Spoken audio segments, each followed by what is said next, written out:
Hey, Cbrx, didn't you already review this knife? Yes and no. This is Microtech MSI Mini Signature Proof Series, as evidenced by the silver colorations on the box and the sticker. The reason I'm bringing it back is because now their production models are available. They come in a basic, a red graphic box and just marked as any production knife. I wanted to make sure that what you get today is as good as what I got as a proof run. So here it is. These knives sell like hotcakes, and I was able to pick the only version or the only colorway available from Blade City on Whatnot. Production version that I bought has stonewashed. Now, they are available in apocalyptic. Whoa, lots of oil here. I don't know why you need to oil a knife that runs on multi-row bearing system, but okay. Quick recap. This is the Ramlock Mini version, which is smaller than the original Ramlock. Let me grab one. Here's my go-to MSI example. The knives are much smaller. If I were Microtech, I would go with a normal naming convention they use on their OTF and call it MSI 80. But they chose to call it MSI Mini. Not my call. As you can see, the knives have matching hardware. In other words, if it's a stonewash blade, you will get stonewashed hardware. If it's apocalyptic blade, you're going to get apocalyptic finish hardware, which is just a slightly different version of stonewash. What are the quick differences here? I'm going to use my calipers to tell you that the original blade was 160 thousandths of an inch, and on the new knives, on the mini version, it's 128 thousandths of an inch.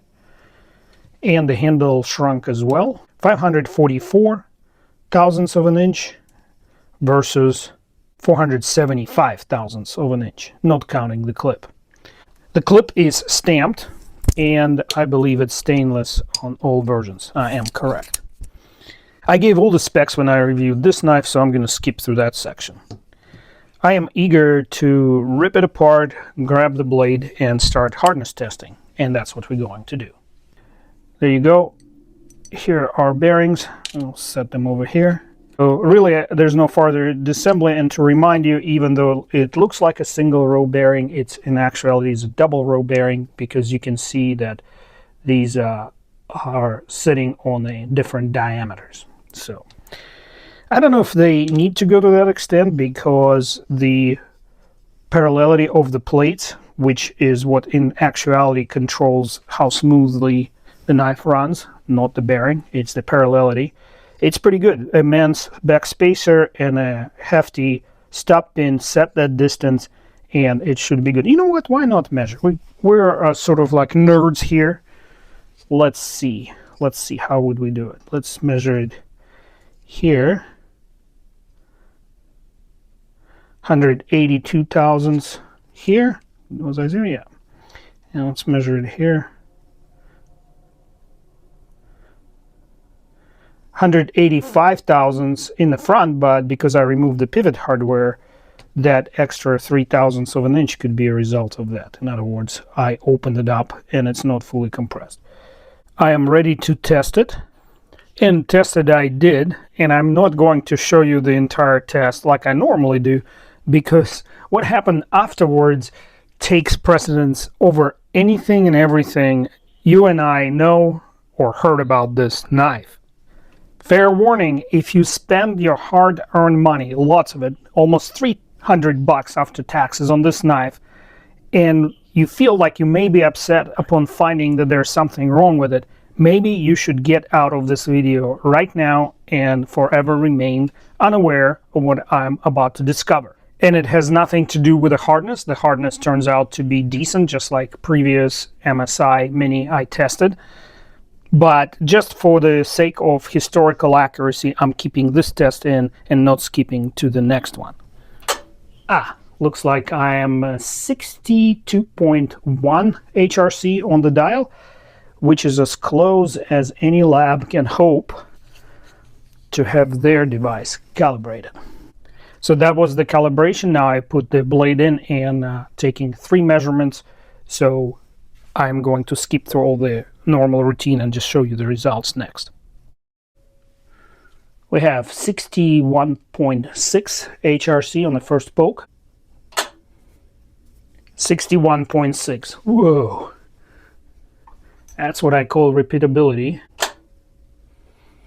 Well, albeit it's another 61.6, so the average is 61.6. Next, I dove into scoping the blade under the microscope, starting with the new one from the regular production MSI Mini. And again, this went all quite well, because the blade is sharpened properly and looks great under the microscope. I was extremely pleased with the way the secondary bevel, or what normal people call edge, turned out. I even pointed out how the apex is almost an invisible line, therefore there's not a radius at the apex. A very sharp knife straight out the box. Even the tip was very well formed. That's where a lot of people make mistakes, right at the tip of the blade. All in all, very pleased with the production run MSI Mini. Now, the question still is in my mind, why is the other one Signature series? I still haven't seen a single difference between how these two knives were created or treated. If anybody knows, let me know, but it's kind of hard for me to comprehend why I paid $50 or $60 extra for the proof run MSI. In fact, they even sharpened the area of sharpening choil appropriately. There's no like smiley face or shark fin, as some people call it. Okay, take a deep breath, maybe even an adult beverage if you own this knife, because the trouble starts when I start looking at the edge of the original proof run Signature series MSI. I carried it a little bit. As you can see, I'm starting to see the wear. Here is where I was looking at the tip and commenting that the tip was just as good as it was when it came out of the box, and it's pretty well formed, and commenting on the consistency with the production run. And then I started moving through the edge on the belly of the knife. And this is what I saw almost immediately. Right there. Do you see it? There's a huge rolled over gouge in the cutting edge, or the apex. In my mind, I was frantically going through what the heck did I do to this knife, and other than carrying it around and cutting a couple of envelopes and boxes open, I could not remember any harsh action. And then I realized, it dawned on me, I've seen it before in other brands, the blade is hitting the backspacer when I flick it closed. Sure enough, the backspacer, you will see it in a little bit, has a protrusion that is there to accommodate the screw. And here I marked on the blade, on the spine, where I think this protrusion lines up with the spine of the blade. Now I drew the line toward the edge, and now I'm going to look under the microscope to see if this line is in alignment with where I see the gouge on the apex. Takes me a while to line it up. Sure enough, right there you can see the pencil mark, and you can see that it is in alignment right there. It is in alignment with where the gouge is. I had so many exciting things to say about this, and that's why I removed the sound from the segment. You can imagine how I felt. It's ridiculous, right? I've seen it on a $45 Chinese knife, but not on a almost $300 American-made one. All right, my mind was racing, and I was thinking, hey, I already looked at the new blade under the microscope. I didn't see anything there. Maybe it's just because it's a proof run, it has the issue. So here I am looking inside the handle. It's really hard to line everything up.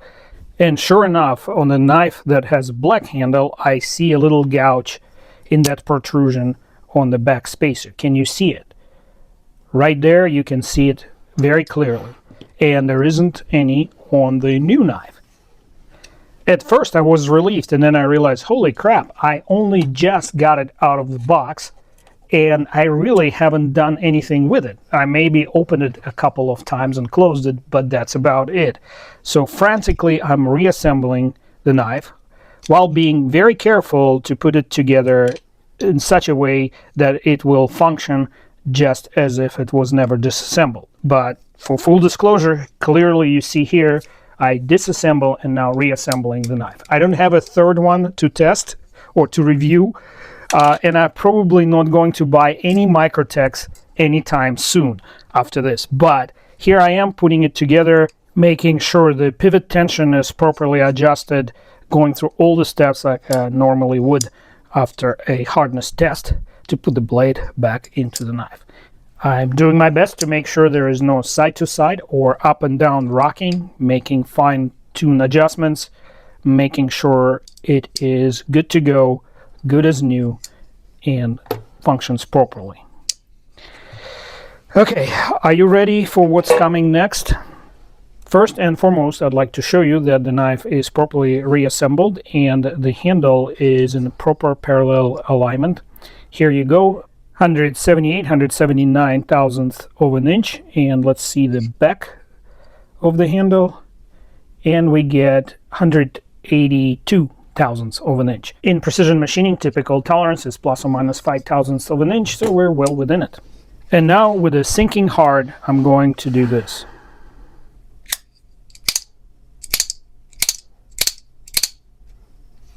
That was 5 times, and here's the result. And I don't need a microscope to spot the change in the apex. It is probably covered by warranty because I was not conducting abnormal operations, and it is not regular wear and tear. But I don't care. I don't want to deal with these guys anymore than I have to, so I am just simply going to fix it myself. It is not the first knife that had this issue, and I know exactly how to address it, and that's why I'm going to do it on both knives. You will get to see both of these efforts. First time I am just experimenting to make sure it works. I picked the less expensive one of them, and here we go. I'll accelerate the disassembly here so we can quickly get to the solution. I hate to remind you during all this drama, but here you're witnessing me putting my own money and knives on the line. So if you're not a subscriber yet, let me ask you why. Are you a good news only type of person? Okay, in this case, I totally understand, and there's absolutely nothing wrong with that.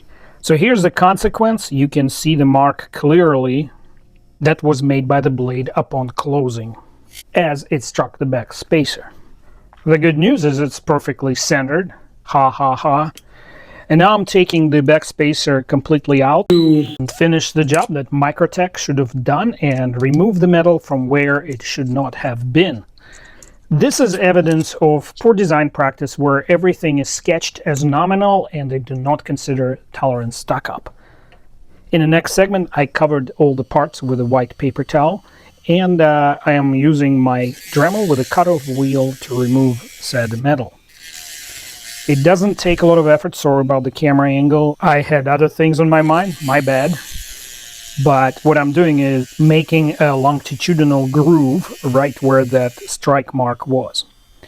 You can see it right here. I am trying to keep it as symmetrical as possible in the middle of that backspacer. Next step is to see whether or not this fix worked. So I am going to put a witness coloration on that groove that I just cut and reassemble the blade and repeat the experiment. And now that this metal is gone and will not stop the blade, I'm marking other protrusions to make sure they are not struck now that that obstacle has been removed out of the path of the blade. I am wrapping up reassembling the knife back to normal. Here's a quick glance at the damage on the blade again. And I'm going to mark that area with a blue marker. So if it strikes somewhere on that backspacer, I will see it. Okay, that's the final couple steps, checking for rocking, up and down, side to side. The blade is centered, and now it's time to run the test.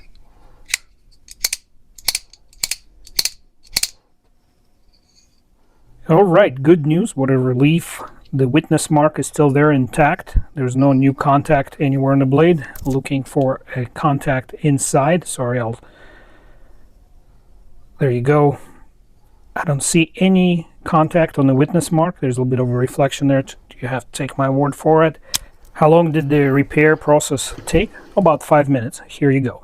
This is the other knife. I'm going to do everything you just saw me do in 5 minutes. I accelerated 2x, but here's the timer on the left. And while I do that, I'd like to talk about a very important topic. Obviously, I am not having very good luck with Microtech in particular, but some other American brands as well. Benchmade, even Spyderco once in a while have a doozy. Benchmade more than once in a while. I don't understand what's going on with the American industry. I don't understand how we could get to the point where a nation who was routinely sending crews to the moon cannot make a freaking knife now, you know, without an issue. Like, what the F is going on?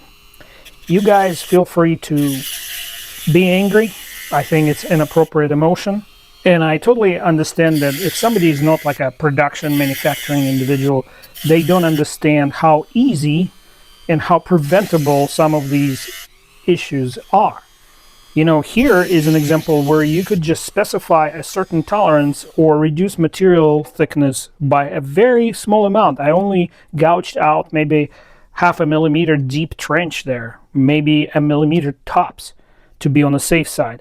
That is less than 1/32 of an inch. And as you could see, there was plenty of meat on this metal. I didn't even break into the screw hole. So why in the F can't Microtech technician, I doubt they have an engineer there, because an engineer would know how to set up tolerancing. How come their savvy knife makers that they brag about could not figure a simple freaking thing like this out? I am angry. I am not going to hide or soften it. Probably guys who don't agree already punched out minutes ago. So be it, right? I am angry. I spent over $600 on these two knives. Just think about it. $600. And you know how the industry gets away with it? Nobody wants to know they bought a bad product. People just don't want to hear it. So let me tell you loud and clear, are you ready for this? This knife sucks. I'm going to wrap it up here soon, but I marked this blade as well, and I'm going to do the flipping test.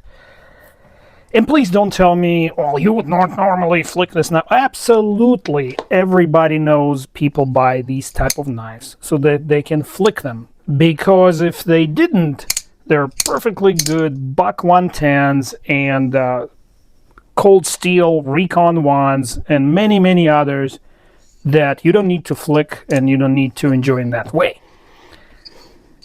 No issues anymore. I fixed it. I have to correct the edge, resharpen the knife.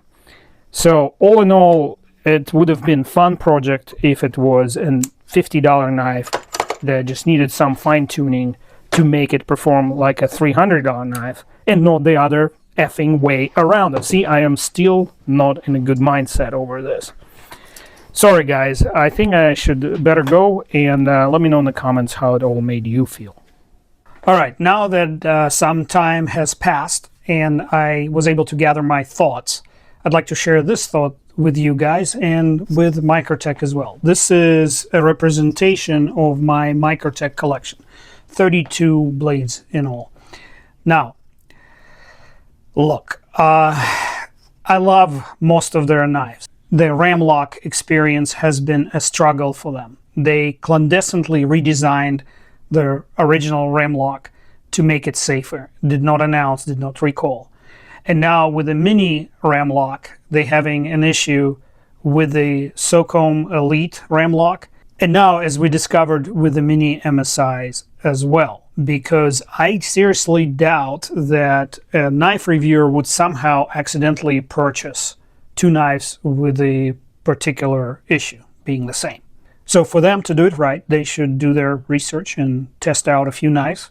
And if the issue persists in most of these knives, or in many of these knives, they should publicly announce a recall and allow people to send these knives back to Microtech for free for resharpening and backspacer modification or replacement. They should also offer people who would like to make the swap themselves, they should offer a free shipment of backspacers with a modified geometry. A very easy fix. I have no doubt whatsoever that it's well within their capability. If the issue is with their supplier, they should address it with their supplier. If it's an in-house issue, it's very, very easily addressed. And for crying out loud, guys at Microtech, we're here for you. We love your brand still. We are willing to forgive and forget a lot of stuff, right? Stop doing, boutique reviews. Send your prototypes to people with respect for your brand who could quietly and independently review the pre-production knife and give you an honest, unbiased feedback.